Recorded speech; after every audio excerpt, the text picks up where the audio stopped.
अस्सलाम वालेकुम व्यूअर्स, मैं हूं शाकिर सोलंकी।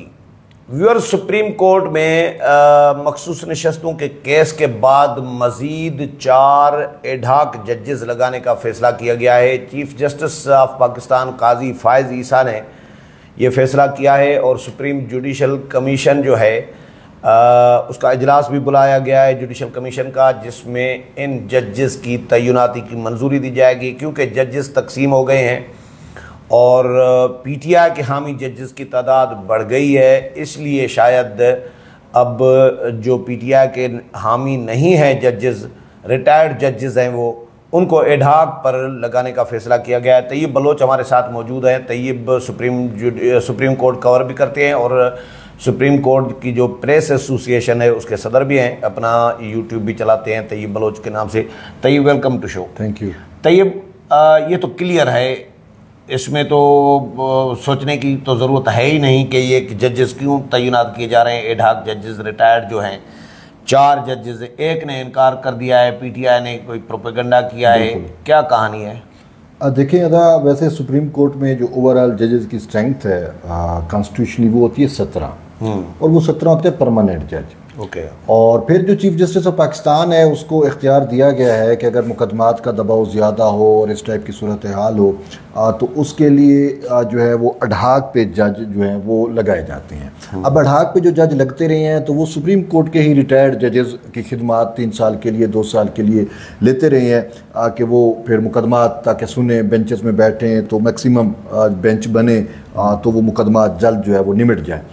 तो इस हवाले से चीफ जस्टिस के पास इख्तियार है और मौजूदा जो पोलिटिकल तनाजुर है उसमें अगर हम चीज़ों को देखते हैं तो तनाजुर इतना मायूस कुन हो चुका है क्योंकि उम्मीदें नहीं थी कि ये जो जज हैं जिन्होंने आइन से जिन्होंने हलफ लिया हुआ है कि वो आइन के साथ वफादार रहेंगे, किसी दबाव में नहीं है कि ये उनका हलफ कहता है, लेकिन उनसे ये उम्मीद नहीं थी कि वो अपने हलफ के भी खिलाफ जा सकते हैं, लेकिन आइन की बजाय पीटीआई के वफादार बिल्कुल कि वो आइन से भी इनहराफ कर सकते हैं।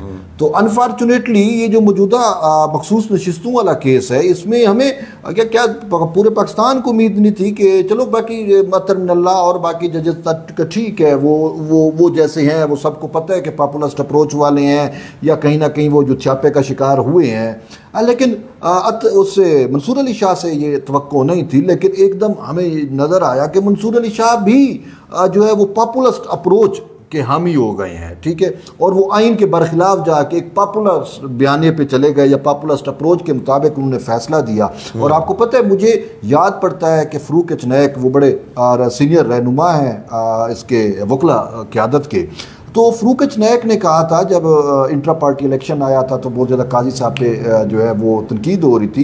उन्होंने कहा ये आइन के मुताबिक बिल्कुल बेहतरीन फ़ैसला है और तनकीद करने वाले ये चाहते हैं कि पॉपुलिस्ट अप्रोच पे फ़ैसला दिया जाता। तो उन्होंने कहा अगर काजी पॉपुलिस्ट अप्रोच पे फ़ैसला देता या नज़रिया ज़रूरत के तहत फ़ैसला देता तो शायद वक्ती तौर पर तो उसकी बले बले होती, लेकिन ये पूरे के पूरे इदारे के लिए जो है वो ख़राब होता और पाकिस्तान की हिस्ट्री भी इससे गदली हो जाती, ख़राब हो जाती। तो उसी की बात को मैं ये कोट करूँगा कि ये जो मंसूर अली शाह का डिसीजन है ये पॉपुलिस्ट अप्रोच के तहत उसकी बले बले जो छापे में या ये पीटीआई वाले तो कर रहे हैं, लेकिन वो खुद आइन के लिए ज़हर कातिल साबित हो रहा है और ख़ुद इदारे के लिए भी ज़हर कातिल साबित हो रहा है और फिर इस मुल्क के लिए मुल्की मुस्तकबिल का जो सियासी मंजरनामा है उसके लिए भी ज़हर कातिल साबित हो रहा है, ठीक है। तो ये सारी सूरत हाल थी।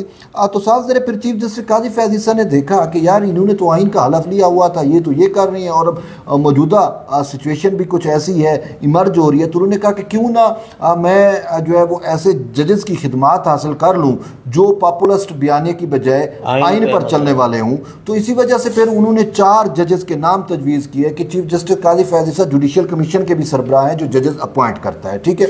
उन्होंने अपना इख्तियार इस्तेमाल करते हुए 4 जजेस के नाम तजवीज़ किए, जिसमें जस्टिस सरदार तारिक मसूद हैं, जस्टिस रिटायर्ड मुशीर आलम हैं, जस्टिस रिटायर्ड मकबूल बाकर हैं जो सीएम सिंध भी रहे केयर टेकर, फिर उसके बाद जस्टिस मजहर आलम मियाँ खेल है। इन 4 के नाम तजवीज़ किए हैं और इन 4 में से फिर एक जज की हमने देखा कि उन्होंने बाकायदा लेटर लिख दिया सुप्रीम कोर्ट को और चीफ जस्टिस को, उन्होंने माजरत कर ली और माजरत में उन्होंने वजह ये बताई कि मैं बड़ा मतलब मुझे अल्लाह ने बड़ी इज़्ज़त दी है और मैं शुक्रगुजार हूँ कि जुडिशल कमीशन ने मुझे कंसीडर किया और ये मेरी सबसे ज़्यादा बड़ी इज़्ज़त अफजाई है।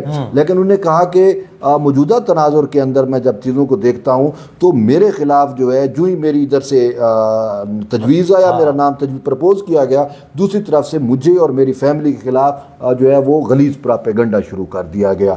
ठीक है, ऐसा प्रोपेगेंडा डिजिटल दहशतगर्दी जिसे कहते हैं, यानी कि वो कौन थे, ये छापे वाले थे, डिजिटल दहशतगर्द थे। इन्होंने ऐसा गलीज़ प्रोपेगेंडा किया तो मुअज़्ज़ज़ जज साहब ने जो है वो माजरत ही कर ली कि मैं अपनी इज्जत बचाऊँ। ठीक है, अब उसमें जो होते हैं ये हर शख्स के ऊपर होता है। कोई जो है वो अम्यून है, कोई कहता है कि यार कोई वट एवर कोई क्या भी कहता रहे, मुझे उससे गर्ज नहीं है, मैंने आइन के मुताबिक चलना है, मैंने ये रिस्पॉन्सिबिलिटी है। लेकिन कुछ जो कमज़ोर शख्सियत के होते हैं वो कहते हैं यार इस चीज़ से तो बेहतर है किनारा कशी। ये ऐसा है, कुछ लोग ज़्यादा एहसास होते हैं। लेकिन जस्टिस सरदार तारिक मसूद ने कन्फर्म किया है, जस्टिस मोहम्मद मजहर मियाँ आलम खेल ने भी कन्फर्म किया है, अब 2 जजेस ने कन्फर्म कर दिया 4 में से, और जस्टिस मकबूल बाकर की अभी कन्फर्मेशन नहीं है, ना उन्होंने इनकार किया ना ही कन्फर्म किया है। वो भी अभी थोड़ी देर में या कल तक चीज़ क्लियर हो जाएगी कि मकबूल, अगर ये 3 जज चलो आ जाते हैं तो उन्होंने अपॉइंट तो 4 करने हैं, तो फिर कोई और नाम भी तजवीज़ कर सकते हैं। तो यूँ अगर ये 4 जज लग सकते हैं तो सुप्रीम कोर्ट में 17 जजेस हैं,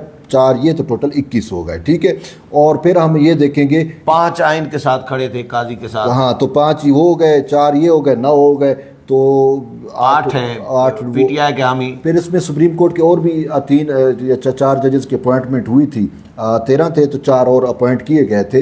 वो चूंकि वो 13 रुकनी बेंच का हिस्सा नहीं थे तो इस वजह से उनका हमें आइडिया उनमें से भी 1-2 आ जाएगा, उनमें से 2-3 जो है वो चीफ जस्टिस के साथ आ सकते हैं, तो यूँ चीफ जस्टिस फिर अक्सरियत में हो जाएंगे। अब उसमें जो है वो देखना ये है कि क्या ये जो मखसूस नशिस्तों वाला केस है उस पर भी कहीं ना कहीं असरअंदाज हुआ जाएगा। एक बात दूसरी जो अहम है वो ये है कि अगर सुप्रीम कोर्ट जो है वो तरीके इंसाफ पर पाबंदी लगाने का रेफरेंस भेजती है तो फिर क्या होगा, तो उस सिनेरियो आर्टिकल 6 भी अगर लगता है, हाँ तो आर्टिकल 6 भी, तो इन सारी चीज़ों में फिर ये जजेस बड़े मीनिंगफुल होंगे। मुझे ऐसा लग रहा है ये इफ्तिखार मोहम्मद चौधरी के दौर में जब 18वीं तरमीम हुई थी उसमें जजेस तैनाती का तरीक़ेकार तय किया गया था, फिर जजेस को अख्तियार नहीं दिया गया था, चीफ जस्टिस को और सुप्रीम जुडिशल कमीशन को। तो इफ्तिखार मोहम्मद चौधरी ने 18वीं तरमीम वापस कर दी थी कि भाई ये 19वीं तरमीम कर दो और मुझे इख्तियार दो, बिल्कुल सुप्रीम कोर्ट को। ये जब 19वीं तरमीम गलती थी पार्लियामेंट की, जजेस को जब से इख्तियार दिया गया है जजेस अपॉइंट करने का, उसके बाद ये अदालती मार्शल लॉ का सिलसिला शुरू हुआ है। बिल्कुल आपकी बात बजा है, क्योंकि जो पार्लियामान की विजडम होती है वो जुडिशरी या जजेस की नहीं हो सकती। पार्लियामान में जो आइन साज होते हैं, जो कानून बनाते हैं, उनका अपना एक विजडम, अपना दिमाग होता है और वो अपना दिमाग इस्तेमाल करते हैं। वो अवामी नुमाइंदे होते हैं, उनको अवाम ने मुंतखब बना के भेजा होता है। ये जजेस जो होते हैं ये तो सरकारी मुलाजिम होते हैं जो आप और मेरे टैक्स पेयर्स पे पलते हैं, ठीक है, उनकी तनख्वाहें लेते हैं। और फिर जब से ये इख्तियार जजेस ने ख़ुद अपने हाथ में लिया ब्लैकमेलिंग करके 18वीं तरमीम पे, उसके बाद से जो भी जजेस अपॉइंटमेंट हुई है, अनफॉर्चुनेटली वो जज कोई इतने काबिल या कोई इतने ऐसे नहीं थे। वो फिर जज जो अब मतलब इफ्तिखार चौधरी को ये अतर मिनल्ला हो गया, ये सारे जजेस के अपॉइंटमेंट ये इफ्तिखार मिनल्ला इफ्तिखार चौधरी की वजह से ये सारे मसाइल हुए। ये अतर मिनल्ला प्रेस सेक्रेटरी थे, पीएस थे इफ्तिखार मोहम्मद चौधरी के जब मजूर हुए थे, दोस्त ने नवाजा ना इनको। ठीक है, तो उस वजह से अब हुआ क्या कि जब जिस चीफ जस्टिस के पास इख्तियार होता है नाम तजवीज़ करने का, तो वो या तो अपने चैम्बर के या उन लोगों के जो किसी न किसी काम वो अपना ग्रुप बना लेते हैं, अपने ग्रुप बना लेते हैं और फिर ये सारा कुछ होता है। और अनफॉर्चुनेटली इस वक्त मैं तअस्सुब की बात नहीं कर रहा, हकीकत बात कर रहा हूँ। ये तो आप अहले पंजाब भी मानते हैं कि इस वक्त जो है वो पूरे अदलिया के अंदर जो सबसे ज़्यादा गंद कर रही हैं वो लाहौरी जजेस कर रही हैं। मंसूर अली शाह भी तो लाहौरी, ठीक है, उमर अता बंदियाल भी लाहौरी था, इजाजुल हसन भी लाहौरी था, साकिब निसार भी लाहौरी था, और उससे बढ़ के जो है ये मुनीब अख्तर अगरचे सिंध के कोटे से आया है लेकिन है भी तो लाहौरी, ठीक है ना। इसमें शादी कराची में कर ली तो वो कराची के कोटे से आ गया, लेकिन है तो साकिब निसार के चैम्बर का। हाँ है, नहीं चैम्बर के अलावा लाहौरी चैम्बर एक और सीनियर था कोई, हाँ, उसका चैम्बर के हैं सारे। लाहौर से पल्ला बड़ा, लाहौर में तालीम हासिल की है भी लाहौरी, तो बहरहाल ये सारा कुछ है। तो इस वजह से ये गंद कर रहे हैं और इन्होंने हमेशा गंद किया है। भुट्टो की फांसी की तो ये पार्लियामेंट को ये एक नई तरमीम, आईनी तरमीम करके, अभी तो 2/3 मेजॉरिटी छीन ली है मंसूर अली शाह ने, लेकिन जब 4 जजेस आ जाएंगे एडहॉक पे तो फिर हो सकता है ये रिव्यू पिटिशन में ये रिवर्स ही हो जाए फैसला। लेकिन जब भी पार्लियामेंट को अगर 2/3 मेजॉरिटी हो, आइनी तरमीम की सलाहियत हो, तो पार्लियामेंट को नई आइनी तरमीम करके 19वीं आइनी तरमीम को रोल बैक नहीं करना चाहिए। उसका तरीक़ाकार, क्योंकि ये अख्तियार जब हुकूमत के पास आएगा ना जजेस अपॉइंटमेंट का, तो उसके बाद ही ये जो अजारादारी है कुछ जजेस की या जो जुडिशल मार्शल का जो तस्वुर है, ये मेरा ख्याल बात फिर ख़त्म हो। आपकी बात ठीक है, ये पार्लियामान का काम है, वो करेगी। अभी तो उनके पास नहीं है, जब भी अक्सरियत में आएंगे तो साहब ज़रा ये इस पर बहुत सवाल उठते रहे हैं, उन्होंने तय तो करना है। साहब ज़रा ये चीज़ पेंडिंग पड़ी है पार्लियामान के पास, और पार्लियामान इस पर कई दफ़ा सोच भी चुकी है, और वो जो स्टेक होल्डर हैं पाकिस्तान बार कौंसिल और वो जो पार्लियामानी कमेटी बनाई थी वो उसको भी रबड़ स्टैम्प बना दिया था इफ्तिखार चौधरी ने। बिल्कुल वो चीज़ें हैं, उस पर करेंगी, लेकिन जब उनके पास इख्तियार होगा, जब उनके पास 2/3 होगी, अभी तो इन्होंने 2/3 भी खींच ली है। और इसके बाद अब हम मुद्दे पे अगर आते हैं कि ये जो 4 या 4 जजेस अगर अपॉइंट हो जाते हैं, तो इसके बाद 2 चीज़ें हैं। अब ये जो मौजूदा केस है मखसूस नशिस्तों वाला, इस पे तो असर होगा या नहीं होगा ये वक्त बताएगा। वक्त इस वजह से बताएगा कि अभी अगर देखते हैं तो मुखसर फैसले, अगर मुखसर फैसले पे ही रहें तो फिर नज़रसानी होगी मुखसर फैसले पे, तो उस पे तो नज़रसानी में तो बेंच चेंज नहीं होता, ठीक है। अब अच्छा, नज़रसानी नहीं होता। अब अगर मंसूर अली शाह साहब खुद क्लेरिफाई कर दें तो बेहतर है। शाह जी ने साहब ने तो क्लेरिफाई नहीं किया, और आइन के बरखिलाफ 15 दिन तक भी दे दिए, और वो किस नुक्ते के तहत दिए, किस तरतीब के साथ दिए। अगर उन्होंने कंप्लीट जस्टिस किया, जैसे वो कहते थे जी मैं 187 कंप्लीट जस्टिस करूंगा, तो अगर उन्होंने कंप्लीट जस्टिस किया है तो कंप्लीट जस्टिस का वो जो आर्टिकल है जो उसको इख्तियार देता है जज को या सुप्रीम कोर्ट को कंप्लीट जस्टिस का, उसमें ये तय है कि वो उसके लिए आपको 184(3) की जुरिडिक्शन अप्लाई करनी पड़ती है। ये अपील मैटर था, अपील में 184(3) आप नहीं लगा सकते।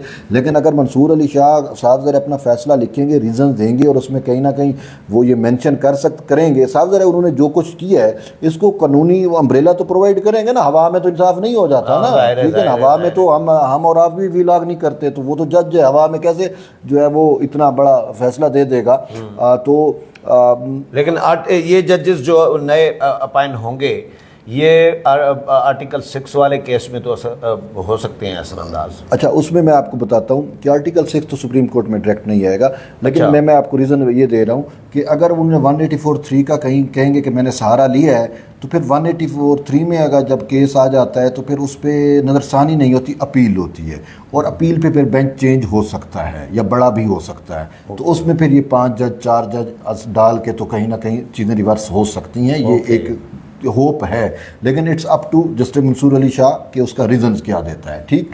अब दूसरा बात जो है वो ये है कि अगर हुकूमत जो है वो पाबंदी लगवाने के लिए रेफरेंस भेजती है, तो उसके लिए फिर ये जजेस जो हैं वो बड़े कारआमद होंगे, और उसमें फिर जो पॉपुलिस्ट अप्रोच वाले जजेस हैं उनकी तादाद मिनिमाइज हो जाएगी, या वो अकलियत में चले जाएंगे, और बाकी आइन और कानून वाले जजेस अक्सरियत में होंगे। तो इस वजह से पाबंदी वाला मामला हो सकता है, ठीक है। ये इस वजह से बड़ा अहम है इन जजेस की अपॉइंटमेंट उस नुक्ते नज़र पे। बाकी आपने जो कहा आर्टिकल 6 जो है वो उसके लिए सुप्रीम कोर्ट का इजाज़तनामा मेरा नहीं ख्याल दरकार होता है। ऑलरेडी सुप्रीम कोर्ट वो तो सुप्रीम कोर्ट के पार्लियामान का चाहे तो लगा सकती है, वो सुप्रीम कोर्ट अपना ऑर्डर दे चुकी है। और उसमें जब हमने देखा कि आर्टिकल 6 का एक कार्रवाई हुआ ओवरऑल पूरे पाकिस्तान के अंदर, वो हुआ परवेज़ मुशर्रफ के खिलाफ, और उस वक्त वजारत दाखिला और सेक्रेटरी दाखिला की वफाकी हुकूमत ने मंजूरी दी, और सेक्रेटरी दाखिला की मंजूरी से जो है वो फिर एक स्पेशल बेंच या स्पेशल अदालत मर्ज़ वजूद में आई, खसूसी कोर्ट जो अदालत जिसे कहते थे, सेठ वकार वाला, और फिर उसने ये फैसला किया। तो ये उस तरीके से चलेगा, और उसका इख्तियार हाई कोर्ट जितना इख्तियार होता है तो वो 2 या 3 जज वहाँ पे मुख्तलिफ हाई कोर्ट से लेके तो वो फिर बना सकते हैं। तो उसमें ऐसा सच सुप्रीम कोर्ट का वो रोल नहीं है। फिर एंड पे अगर उन्हें कोई सज़ा दे दी तो फिर सुप्रीम कोर्ट में जाके अपील हो सकती है या होगी, तो वो एक अलग वो है। तो यूँ हमें ये नज़र आ रहा है कि पाबंदी वाला जो मामला है ना वो बड़ा है। जैसे कल हम बात कर रहे थे कि अगर कैलकुलेट हुकूमत जब तक चीज़ों को कैलकुलेट नहीं करेगी इस वक्त तक खुद को गंदा नहीं करेगी। तो अब अगर फिर काजी फैज़ ईसा की ये जो मूव आई है एडिशनल या अडाक जजेस की अपॉइंटमेंट की, ये मूव बड़ी अहम है। और काजी साहब ने अपने तौर पे अपना पत्ता खेला है, तो वो ऐसे तो नहीं खेला साहब, ज़रूर उनको पता है, उनके ऊपर रिस्पॉन्सिबिलिटी है इंस्टीट्यूशन को बचाने की। उन्होंने तो आइन का हलफ लिया हुआ है और उनकी कोशिश है कि मैं अपने हलफ की भी पासदारी करूं और इस इदारे को भी मैं सेव करूं। तो वो तो हर मुमकिन अटैम्प्ट करेंगे। अब देखते हैं कि आगे की सूरत हाल कैसे इमर्ज होती है। चलें देखते हैं। व्यूअर्स, प्रोग्राम आपने सुना, अगले प्रोग्राम में फिर मुलाकात होगी, तब तक इजाज़त चाहता हूँ। अल्लाह हाफिज़।